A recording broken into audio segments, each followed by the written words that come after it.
ከተለያየ ሁኔታ ጊዜያችሁን ሰጥታችሁ ጉዳዮቻችሁን ሰርዛችሁ ከስጋችን ይልቅ የነፍሳችን ጉዳይ ይበልጣል፣ ከጊዜው ይልቅ የዘላለሙ ይበልጣል፣ ከምድራዊ ሐሳብ ይልቅ ሰማያዊው ሐሳብ ይበልጣል ብላችሁ በዚህ ቦታ የተገኛችሁ ወገኖቻችን በእግዚአብሔር ስም እንዴት ዋላችሁ? እግዚአብሔር ይመስገን። እንዴት ዋላችሁ? እግዚአብሔር ይመስገን። እንዴት ከረማችሁ? እግዚአብሔር ይመስገን። በየጊዜው በየቦታው በየምክንያቱ መስማት በምንችለው ልክ የሚነግረን መኖር በምንችለው መጠን የሚያስተምረን የምስጢርና የጥበብ ባለቤት ራሱ ምስጢርና ጥበብ የሆነ አምላካችንም አባታችንም እግዚአብሔር አንተ ዝም በል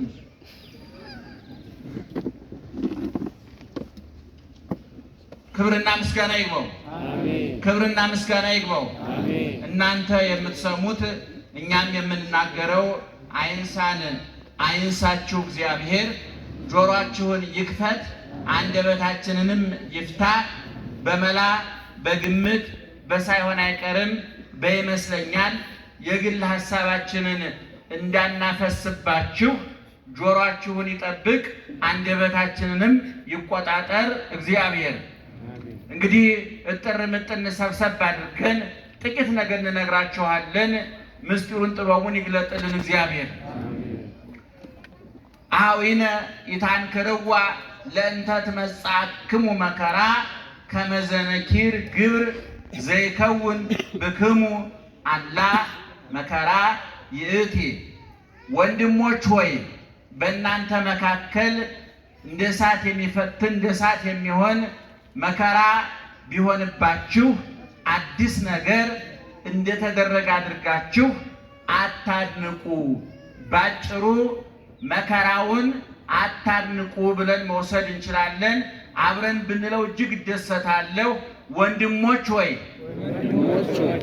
ወንድሞች ሆይ፣ ኧረ ድምፃቸው አይመጥንም። ወንድሞች ሆይ ወንድሞች ሆይ መከራውን አታድንቁ። ምኑን? መከራውን። ምን አታርጉ? እነማን? አዊነ ወንድሞች አንዱ ቃል፣ ሁለተኛው አታድንቁ ነው። ሶስተኛው እንዳይደነቅ የተደረገው ምንድነው? መከራ ነው። ይህ ቃል ታላቁ ሐዋርያ ቅዱስ ጴጥሮስ የተናገረው ቃል ነው። በአንደኛ ጴጥሮስ ምዕራፍ 4 ከቁጥር 12 ጀምሮ ያለ ቃል ነው። ቤታችሁ ገብታችሁ ብታነቡ ሙሉ ሐሳቡን፣ ሙሉ ምስጢሩን፣ ሙሉ ኃይለ ቃሉን ታገኙታላችሁ። እኔ ከዛ ቆንጥሬ ነው ያመጣሁት። በድጋሚ እግዚአብሔር ይግለጥልን። እንግዲህ መጽሐፍ ቅዱስ ያጻፈው ቅዱስ እግዚአብሔር ነው። የጻፉት ቅዱሳን ሰዎች ናቸው። ስለዚህ ያጻፈው እግዚአብሔር ቅዱስ ስለሆነ የጻፉትም ሰዎች ቅዱሳን ስለሆኑ ቃሉ ደግሞ ምን ይባላል? ቅዱስ ይባላል። መጽሐፍ ቅዱስን ስናጠና አንድ የሃይማኖት መጽሐፍ ሲጠና መጽሐፉን የጻፈው ሰው ሕይወት አብሮ ይጠናል። ታላቁ ሊቅ ዮሐንስ አፈወርቅ ይደልዎ ለዘያነብ ቅድመ ይስክር ስሞ ለበዓለ መጽሐፍ ወምዝ ያንብብ ወይምሃር መኑ ውእቱ ዘአስተናበራ። ታላቁ ሊቅ ዮሐንስ አፈወርቅ አንድ ሃይማኖታዊ መጽሐፍ የሚያነብ ሰው የመጽሐፉን ባለቤት ስም፣ ታሪክ ማጥናት አለበት፣ ሊያጠና ይገባዋል ይላል። የሮሜን መልእክት ስናጠና ጸሐፊውን ቅዱስ ጳውሎስን እናጠናለን።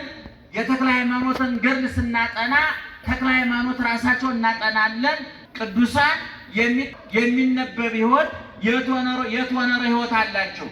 ብዙ ጊዜ እንደተናገርነው እንደምንናገረውም ኦርቶዶክሳውያን የተዋህዶ ቅዱሳንና ጻድቃን ክርስትናን ሰሙት፣ አመኑት፣ ኖሩት፣ የኖሩትን ጻፉት። ያመኑትን፣ ያወቁትን፣ ኖሩት፣ የኖሩትን ጻፉት።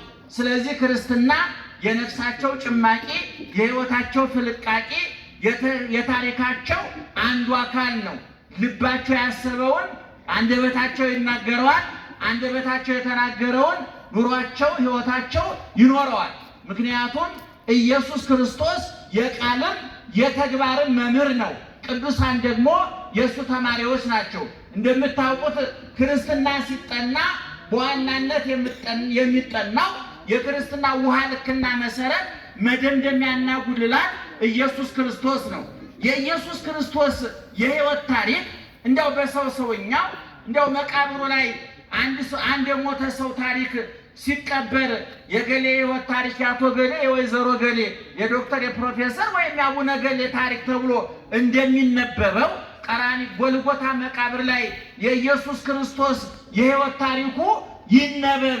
ከየት ተነስቶ በየት አልፎ የት ደርሶ ዛሬ ሞተ የሚለው ይታይ ቢባል አጭር፣ ግልጽ፣ ቀላል ታሪክ ነው። ከሰማይ ወረደ፣ ከድንግል ተወለደ፣ በበረት ተጣለ፣ በጨርቅ ተጠቀለለ፣ በዮሴፍ ቤት ለእናቱ ለድንግል ማርያም ለአሳዳጊ አባቱ ለዮሴፍ እየታዘዘ ኖረ። በ30 ዓመቱ በዮርዳኖስ ወንዝ በዮሐንስ እጅ ተጠመቀ። በቆሮንቶስ ምድረ በዳ 40 ቀን 40 ሌሊት ጾመ። ከዛ ወጥቶ 3 ዓመት ከ3 ወር 3 አይነት ስራ ሰራ። አንደኛ ትምህርት አስተማረ፣ ሁለተኛ ድንቅ ተአምር አደረገ፣ ሶስተኛ በጎ ነገር ሰራ ተብሎ ሊተረክ ይችላል። በዚህ ውስጥ ኢየሱስ ክርስቶስ እኛ የምናከናውናቸውን ማህበራዊ ጉዳዮች አከናውኗል። እኛ የምናከናውናቸው ማህበራዊ ጉዳዮች 3 ናቸው። ሰርግ እንጠራለን፣ ለቅሶ እንደርሳለን፣ በሽተኛ እንጠይቃለን። ይሄን ያላደረገ ሰው የአእምሮ ጤንነት ማህበራዊ ህይወቱ ብቻ ሳይሆን የአእምሮ ጤንነቱም አደጋ ላይ ወድቋል ማለት ነው። አንዳንድ ሰዎች ሰርግም አልሄድም ለቅሶም አልሄድም የሚለው በራቸውን የሚዘጉ ሰዎች አሉ። ሰርግ ሲሆን የማይመጡ ለቅሶም የማይመጡ እነዚህ ምናልባት የጊዜ ጉዳይ እንጂ ሊያውዱ ይችላሉ። ሰው ለቅሶ መሄድ አለበት፣ ሰርግ መሄድ አለበት። በሚለቀስበት ጊዜ ካላለቀሰ፣ በሚሳቅበት ጊዜ ካልሳቀ ከሀዘንና ከለቅሶ ውጭ 3ኛ ቦታ የለም። 3ኛው ቦታ እብደት ነውና ሊያቆበኮ ነው ማለት ነው። እኔ እዚህ ውስጥ ያላችሁ ሴቶች ባሎቻችሁ ለቅሶ አንሄድም ካሏችሁ ተጠራጠሯቸው። አቋርጦ ሊያብዱ ይችላል። እውነቴን ነው የምላችሁ። ለቅሶ መሄድ አለበት። ለቅሶ አልሄድም የሚል ለምን ነው የማይሄድ? ለምን ቀብርማ ለምን እንኳን ገብቶ ቁጭ ማለት እኔ እሄዳለሁ። የእሱ ጥፎ ለምን ነው የማትበለው? ነገ አንተ ትቀበል የለ እንዴ? ለምን ነው ሰርግ የማትሄደው? ነገ ትድር የለ እንዴ? ባትድር እንኳን ተድር የለ እንዴ? ስለዚህ ኢየሱስ ክርስቶስ ይገርማቸዋል። በ3 ዓመት ከ3 ወር በእኛ መካከል ሲኖር እነዚህ ማህበራዊ ጉዳዮች ተወጥቷል። ሰርግ ቤት ተጠርቶ መጥቷል። እናቱ ተጠርታ መታ ነበረ። ተማሪዎችን አስከትሎ መጣ። የመጣው ውሃውን ወይን ለማድረግ አይደለም። እንደ ማንኛውም ሰው ሰርግ ተጠርቶ ጥሪውን አክብሮ ነው የመጣው። እግዚአብሔር ካልተጠራ አይመጣም፣ ከተጠራ አይቀርም። እግዚአብሔር ድንኳን ሰባሪ አይደለም፣ ሳይጠራ አይመጣም። ከተጠራ ግን ቦታ አይመጣም። ሁልጊዜ እንደምለው ሰዎች ምድራውያኑ ባለስልጣኖች ሲጠሩ 3 ጥያቄ ያቀርባሉ። አንደኛ የምንጎበኘው ቦታ ለክብራችን ይመጥናል ወይ? ሁለተኛ ለደህንነታችን አስተማማኝ ነው ወይ? ሶስተኛ በጉብኝታችን ምን ውጤት እናመጣለን? ትርፉ ምንድን ነው ብሎ ይጠይቃሉ። እውነት ነው፣ መጠየቅ አለባቸው። ኢየሱስ ክርስቶስ ሲጠራ ለክብሬ ይመጥናል ወይ ብሎ አይጠይቅም። ከበረት የበለጠ ቆሻሻ ለክብር የማይመጥን ቦታ የለም። እዛ ቦታ ተወልዷል እግዚአብሔር። ለደህንነት አስተማማኝ ነው ወይ አይልም። ከመስቀል የበለጠ ለደህንነት አስጊ የመከራ ቦታ የለም። መስቀል ላይ ተገኝቷል እግዚአብሔር። የጉብኝት ውጤት ምንድን ነው ብሎ አይጠይቅም እግዚአብሔር። ሐሞት፣ ኮምጣጤ፣ ችንካርና ጅራፍ እንደሆነ ያውቀዋል። ነገር ግን ኢየሱስ ክርስቶስ ቅድም እንዳልኳቸው እኛ ባለፍንባቸው መንገዶች ሁሉ አልፏል። ምክንያቱም የእኛ ጌታ የማያደርገውን አይናገርም። እንደምታውቁት ምድራውያን ባለስልጣኖች በተሽከርካሪ ወንበር በለስላሳ ምንጣፍ ቁጭ ብለው ሸካራ ትእዛዝ ይሰጣሉ። በተሽከርካሪ ወንበር ቁጭ ብለው የሚሽከረከር መመሪያ ይሰጣሉ። የማያደርጉትን ያሸክማሉ፣ የማይፈጽሙትን ያዛሉ። የእኛ ጌታ ግን እግዚአብሔር ተዋጊ ነው፣ ስሙም እግዚአብሔር ነው። እግዚአብሔር ከሰማይ ወረደ፣ ከድንግል ተወለደ እና ገብርኤልን ሚካኤልን ሂዱ አድኗቸው አላለም። እነ ኢሳያስ እና ኤርምያስን ተሰቀሉላቸው አላለም። አድርጉ ነው ያለው። እየሰማችሁ ነው? አድርጉ ነው ያለው። ፈጽሙ ነው ያለው። እና ሐዋርያትም ቅድም እንደተናገርኩት በዚሁ መንገድ ነው ያለፉት። እንደ ፈጣሪያቸው ናቸው። ተመሰሉ ኪያየ በከመ አነ እትሜሰሎ ለክርስቶስ። ሐዋርያው ቅዱስ ጳውሎስ በአንደኛ ቆሮንቶስ ምዕራፍ 11 ላይ እኔ በሉ እስኪ ጮክ ብላችሁ ኧረ ጮክ ብላችሁ ክርስቶስን እንደመሰል እናንተም እኔን እሱ ማንን ይመስላል? ክርስቶስን። ማንን ይመስላል? ክርስቶስን። እኛ ደግሞ ማንን እንድንመስል ታዝበናል? ክርስቶስን። ክርስቶስን በምን አቅም ነው የምትመስሉት? አልሰማችሁኝ?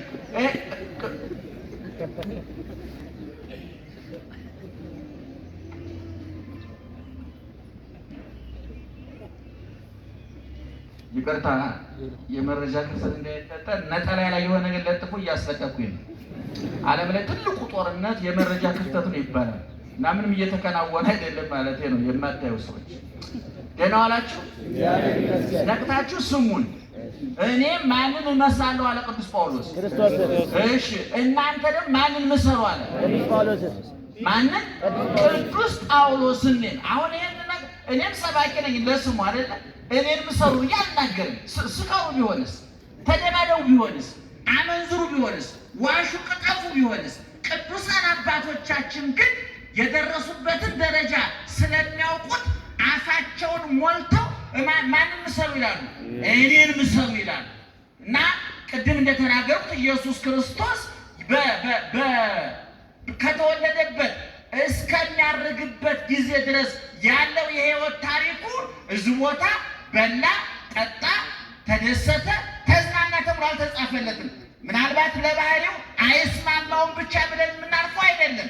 ነገር ግን የትም ቦታ እንዲያውም ታላቁ ሊቅ ዮሐንስ አፈወርቅ መነኮሳት አባቶቻችን ሲያስተምሩናል ኦ መነኮስ ባይቴ ሰማይከ ከመ ሰሐቀ ክርስቶስ፣ አንተ መነኮስ ክርስቶስ በቀራንዮ ላይ ራሱ ላይ የደፋውን የሾህ አክሊል ምሳሌ የሆነውን ቆብ የደፋን፣ የለበሰውን ቀሚስ የለበስ፣ የተገረፈውን ግርፋት የምታስታውሰን አንተ መነኩሴ መነኮስ አሰምተህ የምትስቀው ክርስቶስ ሳቀ ተብሎ ተጽፏል ይላል። ኢየሱስ ክርስቶስ ተደሰተ ተብሎ ተጽፏል። እኛ በሚገባን ቋንቋ፣ እኛ በምንረዳው ቋንቋ አለቀሰ ተብሎ ግን በስፋት 3 ጊዜ ተጽፏል። ኢየሱስ ክርስቶስ 3 4 ወር በማለት ከጀርባ ነው እናንተን አይደል? ደህና ዋላችሁ? እነ ኢዮቤ ሲያስተምሩ ቢወራም ችግር እነ ኢዮቤ ትዕግስተኛ ናቸው፣ ታውቋቸዋላችሁ። እኔ ግን ትዕግስት የሚባል አልፈጠረብኝ እና ትዕግስት በሰዎች ነው የማውቀው። ትዕግስት የለኝም። በጣም ብዙ ችግር አለ እና ባይወራ በጣም ነው ደስ የሚል። የዓይነ ስውራን ደግሞ ይገርማቸዋል። ጆሮአችን ከዲሽ ጣራችሁ ከሰቀላችሁ ዲሽ የኛ ጆሮ ይበልጣል። ከርቀት ነው የሚስበው። ምክንያቱም አይናችን አልወሰድም፣ እዚህ ላይ ነው ደብል አድርጎ የሰጠ እና እናንተ የማሰሙት ሁሉ እኛ እንሰማዋለን። ይገርማቸዋል። ደህና ዋላችሁ? እና ልነግራቸው የፈለኩት ምንድን ነው? ክርስትና በመከራ ውስጥ ያለፈ ሃይማኖት ነው። ክርስትና እንደምታውቁት ክርስቶስ ከሚለው ውድ ስም የተፈለቀቀ ነው። የወርቅ ፍልቃቄ ምንድን ነው? ወርቅ ነው አይደለም? ክርስትና የተፈለቀቀው ክርስቶስ ከተባለው ወርቅ ስም ነው እና ክርስትና ከክርስቶስ ከተወሰደ ክርስቶስ ክርስትናውን እንዴት አድርጎ እንደመሰረተው ማየት ያስፈልጋል። ቅድም እንደተናገርኩት በበረት ተወለደ፣ በጨርቅ ተጠቀለለ፣ ተሰደደ፣ ተራበ፣ ተጠማ፣ ተሰደበ፣ ተሰቀለ፣ ተቸነከረ፣ ተገረፈ፣ በጥፊ ተመታ፣ ምራቅ ተተፋበት፣ ሐሞት ኮምጣጤ ጠጣ፣ የሾህ አክሊል ተደፋበት፣ ተጠማሁ እያለ ሞተ፣ ተገነዘ፣ ተቀበረ፣ ተነሳ፣ አረገ፣ ዳግመኛ መልሶ ምን ይሆናል? ይመጣል። አሁን በዚህ ታሪክ ውስጥ ነው። በዚህ ታሪክ ውስጥ ብርን፣ ወርቅን፣ መብልን፣ መጠጥን፣ ሹመትን፣ ቅንጦትን፣ ተድላን፣ ደስታን የሚመለከት ነገር ጠቅሰናል። በዚህ ውስጥ አልጠቀስም። ስለዚህ ቅዱስ ጴጥሮስ እየነገረን ያለው ምንድን ነው? አኀዊነ ኢታንክርዋ ለእንተ ትመጽአክሙ መከራ ከመ ዘነኪር ግብ ዘይከውን ብክሙ። ወንድሞች ሆይ መከራ ሲደርስባችሁ አታድንቁ፣ አታድንቁ። መከራ በእናንተ የተጀመረ አይደለም። ከእናንተ በፊት ክርስትናውን የመሰረተው ክርስቶስ ጸድቅ ኃይል ጻድቅ፣ እቀደስ ኃይል ቅዱስ፣ እሾም ኃይል ሹም ሁሉ ሞልቶ የተረፈው ጌታችን እሱ በበረት ከመወለድ ጀምሮ በባዶ መቃብር እስከ መቀበር ድረስ መከራ ተቀብሏል።